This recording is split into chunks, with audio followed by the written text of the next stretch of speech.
This is the FFR Trading Market Minute, and again, this is the SPY, the ETF for the S&P 500 on the daily time frame. This is what we're tracking week to week.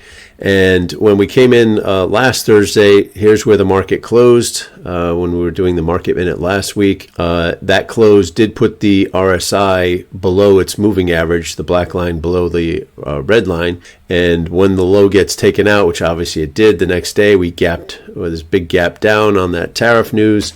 And, the market closed at the lows on Friday. Subsequent to that, obviously, the rumor that came out actually was on this day that there was going to be a pause on the tariffs, and we had that big rally, and it gave back, more than half of the rally by the end of the day there. All right, but was there any indication that we might get a rally in this area? So once the the candle closed here on Friday, notice where it put the RSI in that oversold condition.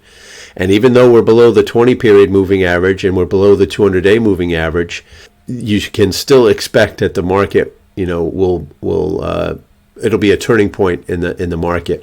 At least you'll get some type of maybe sideways action. In this case, we talked about when we get so far away from the moving average, so the price action got so far away from the moving average, you tend to come back to it, right? That's all those periods here where that has happened, right? Now, this rally, right, was the mother of all short squeezes, but it came off of an oversold condition here. Obviously, we took out the support that was here. This was the next kind of demand zone below that. That's kind of where the market turned, although it did go through that a bit on Monday there. But so we did have a heads up that the market was getting ready to turn, that this was oversold. This drop had been overdone, which is very typical on, initial reporting of some news. There's always that overreaction, and then the market kind of comes back to its senses. Well, if we look at this, this was a move that was, like more than three standard deviations. All right, if we look at that candle compared to the size of any of the candles, you can go back as far as you want, and you're not going to find another candle that big as the one that we got yesterday. So a huge squeeze there. So I think at this point, a lot of the bad news is out. The tariff news is out. There could be some good news coming out of that. So there's other countries that are trying to negotiate now. This was obviously the pause. This was the rumor of the pause, and then the actual pause, the announcement that they were pausing for 90 days, allowing some of the countries, something like, 20 or so different countries, wanting to kind of negotiate.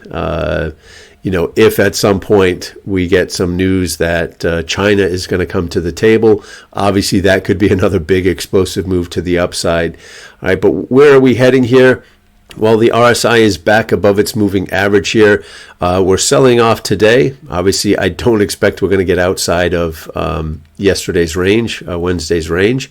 That is a major candle that it's going to take a while to get beyond, either to the below that or above that here. So it looks like we'll probably have an inside day here, even though we're selling off here. Kind of giving back about 50% of that up move from yesterday. But even on a strong down day today, the moving average looks like it will remain above, the RSI will remain above its moving average. So I think the low is temporarily in. Now, if they come out with some news that, something with China that's negative, obviously that would be something where we could take out the lows there.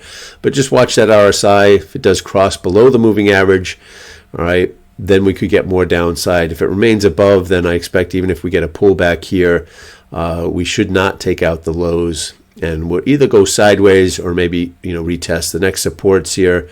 The moving average, 20-period moving average resistance to the upside. Got a gap to fill just above that here. We can put that line in on the upside. And then downside would be a retest of the lows here. We still have some demand down there. We'll see. As long as the RSI stays above that red line, I think we're either going to, even though we can pull back, I don't think we're going to retest the lows at that point unless we do get across below. A little light on the economic data front next week. Wednesday's retail sales will be important. Thursday, you're going to have some building permits, housing starts, initial jobless claims, and Philly Fed. Hope that helps.